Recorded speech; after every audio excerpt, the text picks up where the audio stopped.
right, so in Kim and Jason's fashion, we're now going to be going to Bryce Canyon today. So heading up to Utah, Salt Lake and what have you, and then trying to get back over to Idaho, we realized we're going to be going right by Bryce Canyon. It's about a half hour in, half hour back, and we're like, we can't not go. We've never been there before.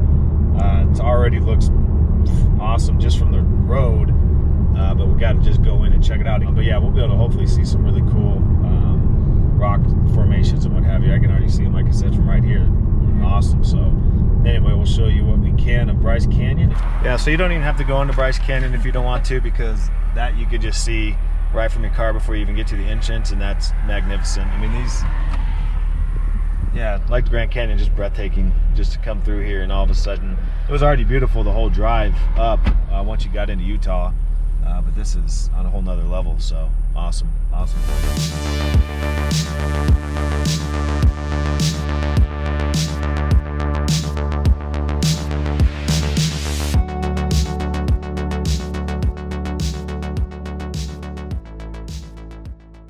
All right, so change of driver. So now we're at the entrance, so it's funny, we were stopped at those arches. That was actually about 15 minutes ago. And it's actually not, I mean, it's all part of Bryce Canyon, but it's not actually part of the national park. And then you come up and you actually go through the town of Bryce Canyon, and then of course you have the entrance. But anyway, the point I was trying to make is they have just a ton of shopping. They have restaurants. They've got RV parking everywhere. They got a shuttle back there, so you can take a shuttle up here if you don't want to bring your own car up. Since we don't have a lot of time, we're going to go ahead and just drive up and hope to not run into too much traffic, so we can actually see some stuff. But again, what we saw back there was already cool enough to where I wouldn't have to see another thing. But I have a feeling that we're going to be even more amazed once we get in the national park, because we couldn't even believe that wasn't part of the national park. It was so cool. But anyway, we'll see what we can see.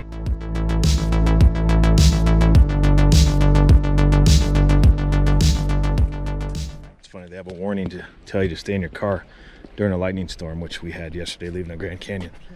Luckily, we did stay in our car because we didn't want to die. Oh my God. Yeah, there's nothing really to see here. I don't know if our thought is maybe don't come to Bryce Canyon because there's just not a lot to see. You see this every day of the week. Oh my goodness. There's people down there hiking. You see people hiking down there? Like down here, the road. Oh, all the that road. Yeah. They're hiking right down there. Look at the trail. You can see all the trail going through there. Whoa. So if you take that trail down there, you get to look right up at these things instead of looking down. Yeah, there's no way we're going to be able to do this place justice, unfortunately. It's definitely going to be added to the list, though, of places to come back, especially now that we can work remote from the trailer. We can come out here and stay a couple weeks even, which would be just awesome. What a cool place.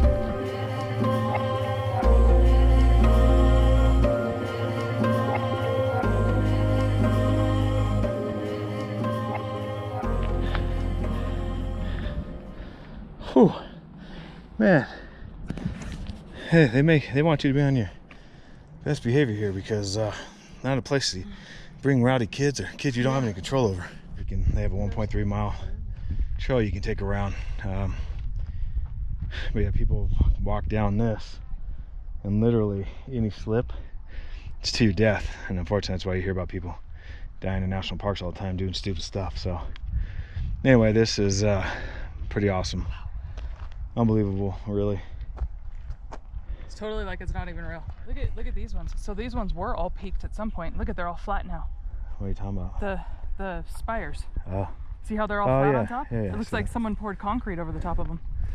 Coolest part too is that I know you probably won't see it from this camera, but there's just trails that go all the way through, all up and down through here. So when you go down, you could look up at all of these formations.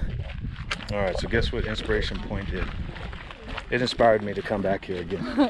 Hopefully soon. I'm gonna try to maybe make a plan next year to come about the same time and try to see if we can camp for a couple weeks. Problem you have with some national parks is sometimes you just can't get service. So if you want to try to work here, luckily here there's so many RV parks, I think you could easily find a spot with some good service that we could work and do stuff at night and on the weekends. So we ended up doing more of Bryce Canyon than we anticipated. We thought we might just jump in, take a quick picture, and leave.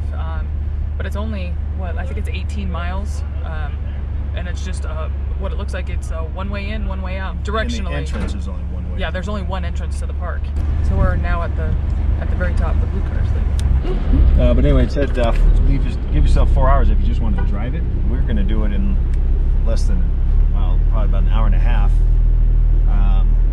But if you got out at every stop and you did hikes and stuff, that's what it would take you. But absolutely amazing and well worth it. Even if all you have to do is drive it, you definitely have to at least get through the drive and see all the different stops, and then it only takes you a few hours. And then if not, you can do the trails and take all day.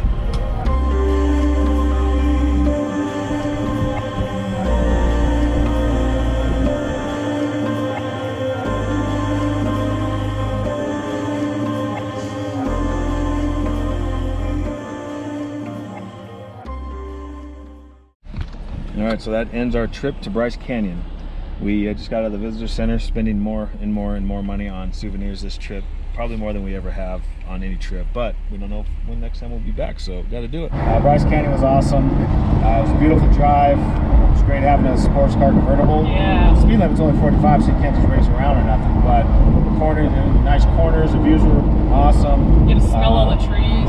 Wouldn't recommend. They have a shuttle, and then the shuttle is informative, so they'll talk to you and tell you about stuff, which is cool. So we wish we would have done that because some of these turnouts get really, really busy. But again, so that's an option. It's hard for big trucks to pull off. You wouldn't want to take your RV up here. You'd leave that at the campsite because you wouldn't be able to get. You wouldn't be able to park in any of those spots. Well, there were some motorhomes up there, but if you're a truck and a trailer, don't mess with it.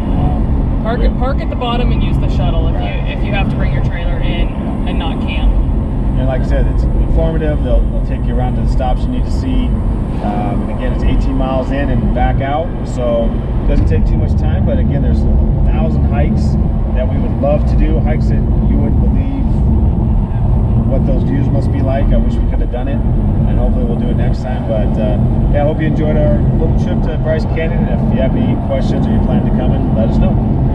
And now we have to slow to almost a stop because we got to put our top up because there's road construction up here and there's lots of dust and dirt.